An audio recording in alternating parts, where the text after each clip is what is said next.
Assalamualaikum warahmatullahi wabarakatuh. Selamat berjumpa lagi dalam pembelajaran jarak jauh untuk mata pelajaran sejarah Indonesia. Di pertemuan yang ketiga ini kita akan bicarakan mengenai pergolakan daerah yang berkaitan dengan kepentingan atau istilahnya adalah vested interest.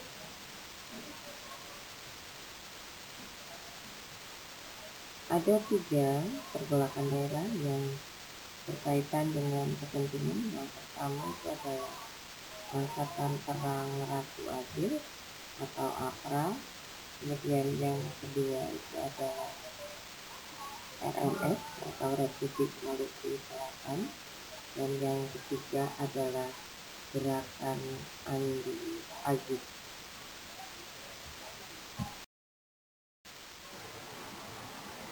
Yang pertama yaitu APRA atau Angkatan Perang Ratu Adil, dipimpin oleh Westerling. Itu terjadi di daerah Jawa Barat, tepatnya di Bandung pada tahun 1950. Latar belakangnya itu ada APRIS, merupakan peleburan TNI dengan bekas pasukan Belanda atau KNIL, menyebabkan TNI enggan bekerjasama. Kemudian KNIL menuntut agar bekas-bekas kesatuannya ditetapkan sebagai pasukan di negara bagian. Kemudian pertentangan antara golongan unitaris, itu adalah golongan yang mendukung bentuk negara kesatuan, dan golongan federalis, yaitu golongan yang mendukung bentuk negara serikat. Kemudian ultimatum APRA itu tidak dihiraukan oleh pemerintah. Nah, pemberontakan APRA ini didalami oleh golongan kolonialis Belanda yang ingin mengamankan kepentingan ekonominya. Mereka berupaya untuk mempertahankan berdirinya negara Pasundan dengan APRA sebagai pasukan militer resminya. Hal ini karena menjelang tahun 1950, keinginan rakyat negara bagian Republik Indonesia Serikat atau yang disebut sebagai RIS untuk kembali ke bentuk negara kesatuan Republik Indonesia atau NKRI itu semakin kuat.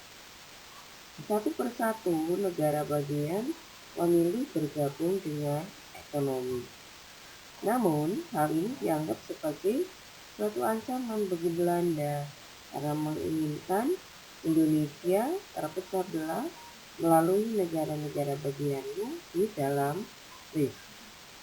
Pemberontakan APRA ini diberi nama Ratu Adil karena ingin mendapatkan simpati dan dukungan dari rakyat. Karena dalam ramalan Jayabaya, nama Ratu Adil ini dikatakan sebagai orang yang akan membawa kemakmuran dan kesejahteraan bagi rakyat.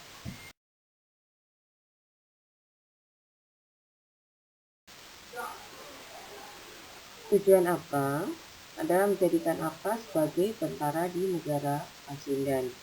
Kemudian mempertahankan bentuk negara federal dengan cara menolak pembubaran negara Pasundan. Pada tanggal 23 Januari 1950 di Bandung, terjadi teror yang dilakukan oleh APRA. Pasukan APRA secara mendadak menyerbu kota Bandung dari arah Cimahi dan menembak setiap anggota TNI yang dijumpai dan menduduki markas divisi Siliwangi. Di pihak TNI itu gugur 79 orang, termasuk Letnan Kolonel Lembong. Nah, bagaimana dengan upaya penumpasannya? Upaya penumpasan APRA adalah dengan operasi militer terhadap sisa-sisa pasukan APRA dan penangkapan terhadap tokoh-tokoh negara Pasundan yang diduga terlibat. Nah, ternyata dalang dari gerakan APRA adalah Sultan Hamid II yang berada di Jakarta. Rencana Sultan Hamid II adalah menangkap dan membunuh Menteri Pertahanan Sri Sultan Hamengkubuwono ke-9, tetapi berhasil diketahui. Sultan Hamid II ditangkap pada 4 April 1950, tetapi Westerling berhasil melarikan diri.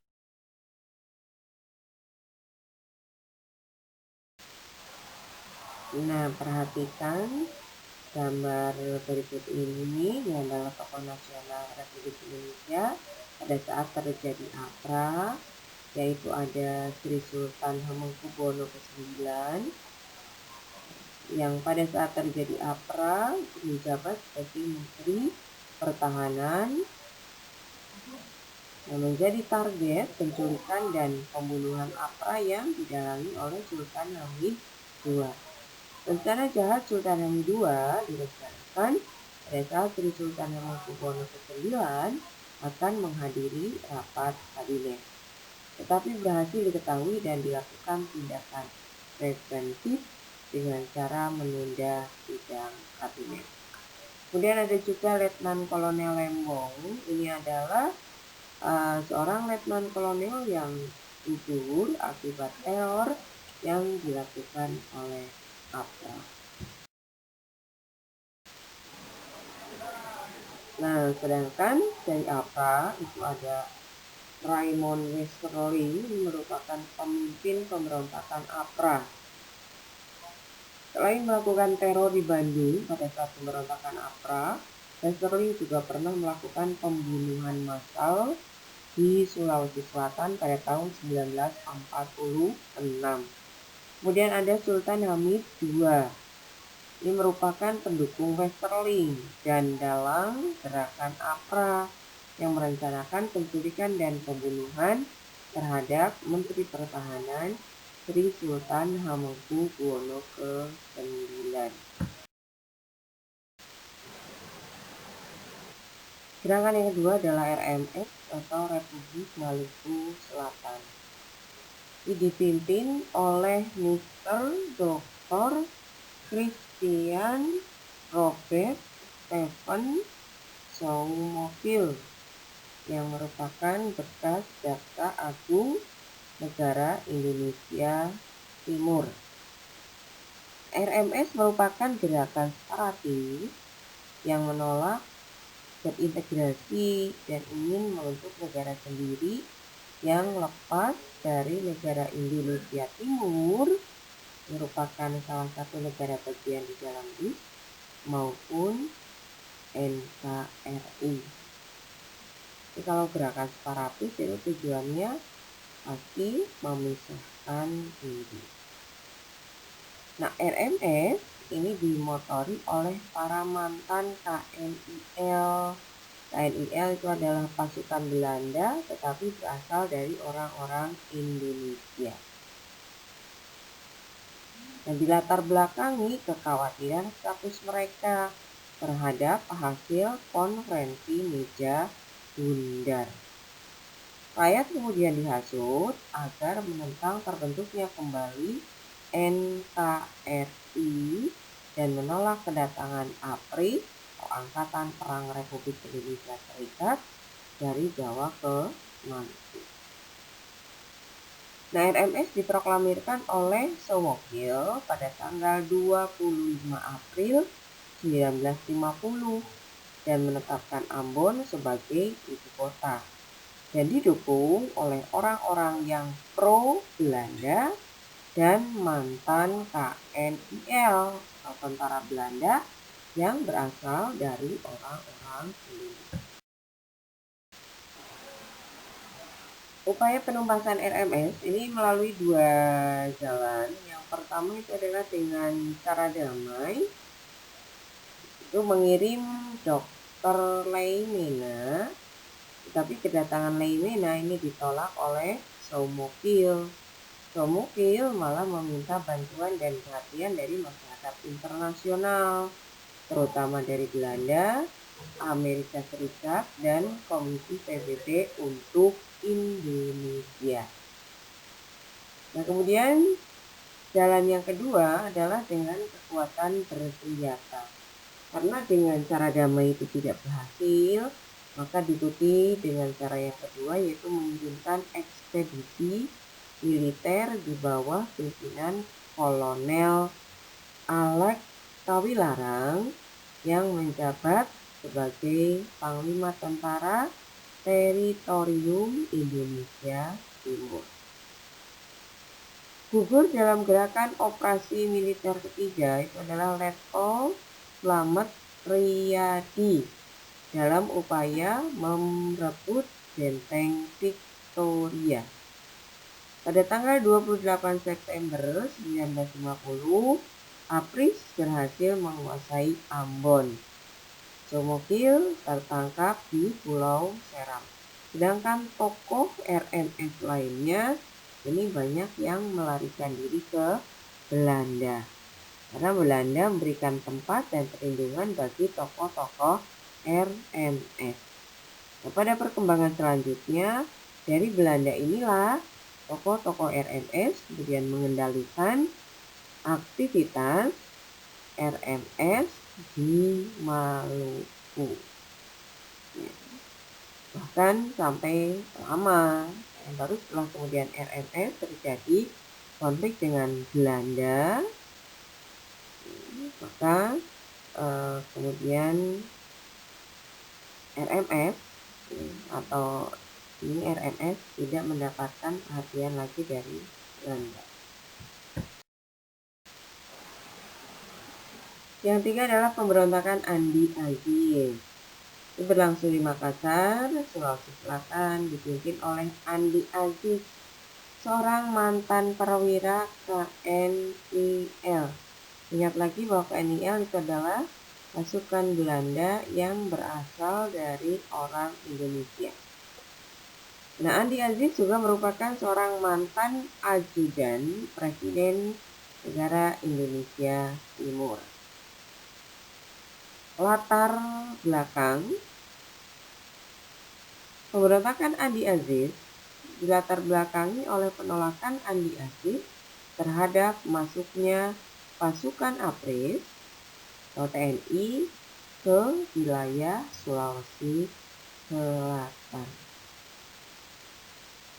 Jadi pada tahun 50-an kondisi Makassar itu kan tidak kondusif karena sering terjadi demonstrasi, baik itu dilakukan oleh pihak yang anti federal yang menolak bentuk negara serikat dan menginginkan kembali ke bentuk negara kesatuan, maupun dilakukan oleh pro federal, jadi orang-orang yang mendukung bentuk negara federal atau negara serikat.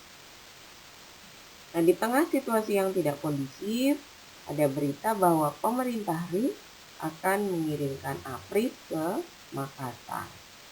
Para mantan KNIL khawatir akan terdesak oleh pasukan Apris yang baru datang. Mantan KNIL kemudian bergabung dan menamakan diri pasukan bebas di bawah pimpinan Andi Aziz. Jalannya pemberontakan, pada tanggal 5 April 1950, Andi Aziz dan pasukannya yang dibantu oleh KL, ini adalah tentara kerajaan Belanda, dan KNIL menyerang markas Apris di Makassar. Dalam penyerangan ini, beberapa perwira ditawan, termasuk Letnan Kolonel A.Z. Mokoginta, dan beberapa prajurit Apris menjadi korban. Upaya penumpasan, pada tanggal 8 April 1950, pemerintah RIS mengeluarkan ultimatum dan menginstruksikan kepada Andi Aziz agar dalam waktu 4x24 jam untuk datang ke Jakarta dan mempertanggungjawabkan perbuatannya. dan seluruh pasukannya agar dikumpulkan di suatu tempat dan semua senjata dikembalikan. Pada tanggal 15 April 1950, Andi Aziz berangkat ke Jakarta setelah didesak oleh Presiden Negara Indonesia Timur, yaitu Soekarwati. Andi Aziz akhirnya terlambat sampai di Jakarta. Akibatnya Andi Aziz ditangkap dan diadili sebagai pemberontak.